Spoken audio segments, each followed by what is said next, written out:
नमस्कार मित्रांनो, स्वागत आहे तुमचं तुम्हा सर्वांच्या आवडत्या चॅनल दररोज नवीनवर। तर बघा मित्रांनो, दररोज नवीनच्या आजच्या व्हिडिओमध्ये आपण अतिशय महत्त्वाची माहिती पाहणार आहोत, ती म्हणजे अशी की पोलीस भरती 2024 संदर्भात।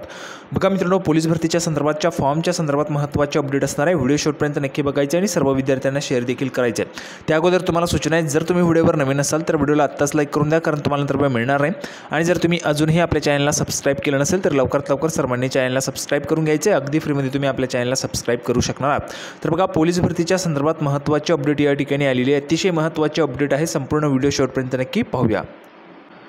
तर बघा मित्रांनो, संपूर्ण माहिती पाहण्यासाठी आपण या ठिकाणी आलेलो आहोत। पाहू शकता बघा, महाराष्ट्र शासन कार्यालय पोलीस अधीक्षक नागपूर ग्रामीण पोलीस भवन civil line west high court road Nagpur police.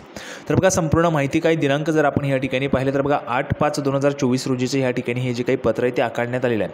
आता बघा, संपूर्ण माहिती काय संदर्भ या ठिकाणी काय देण्यात आलेला आहे तर बघा, विशेष पोलीस महानिरीक्षक प्रशिक्षण व खास पथके मुंबई यांच्याकडील पत्र क्रमांक दिनांक 7/5/2024 रोजी एक पत्र ह्या ठिकाणी प्राप्त झाले आणि त्या पत्रानुसार विषय काय आहे बघा, सन 2022-23 पोलीस शिपाई भरतीमध्ये एकापेक्षा जास्त आवेदन अर्ज सादर केलेल्या उमेदवारांकडून हमीपत्र लिहून घेण्याबाबत।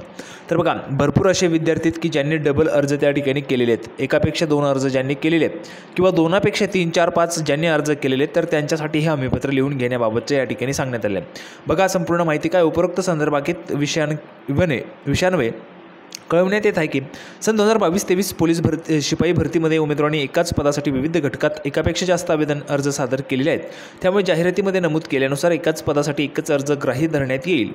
याकरिता याबाबत उमेदवारांकडून हमीपत्र भरून घ्यावायचं असल्याने आपण नमूद दिनांक 10/5/2024, 11/5/2024 व 12/5/2024 रोजी सकाळी 10 वाजता पोलीस अधीक्षक नागपूर ग्रामीण नागपूर कार्यालय पोलीस भवन 3रा माळा B wing west high court road civil line Nagpur येथे न चुकता हजर राहावे। तर बघा, भरपूर विद्यार्थ्यांच्या या ठिकाणी यादी देखील सादर करण्यात आली आहे। तर बघा, या ठिकाणी जर आपण पाहिले तर भरपूर असे विद्यार्थी आहेत की त्यांनी डबल त्या ठिकाणी अर्ज केलेले आहेत। तर त्या विद्यार्थ्यांसाठी ही महत्त्वाची सूचना आहे। आता ही जी काही यादी आहे, ही संपूर्ण यादी तुम्हाला आपल्या टेलिग्रामला उपलब्ध होऊन जाईल। टेलिग्रामला जायचे, ज्यांनी डबल अर्ज केलेले आहेत त्यांनी त्या ठिकाणी हमीपत्र लिहून द्यायचं आहे। तर अतिशय महत्त्वाचा व्हिडिओ या ठिकाणी सर्व विद्यार्थ्यांसाठी होता। तुमचा कुठलाही एकच अर्ज त्या ठिकाणी ग्राह्य धरला जाणार आहे। जाहिरातीमध्ये नमूद केल्यानुसार तुम्हाला हमीपत्र देणे या ठिकाणी अत्यावश्यक आहे। हमीपत्र जर तुम्ही दिले नाही तर तुमचे अर्ज त्या ठिकाणी बाद करण्यात येतील।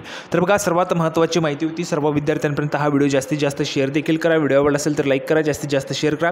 आपण पुन्हा एकदा भेटूया पुढच्या व्हिडिओमध्ये अशाच पद्धतीचे नवीन अपडेट घेऊन। तोपर्यंत धन्यवाद।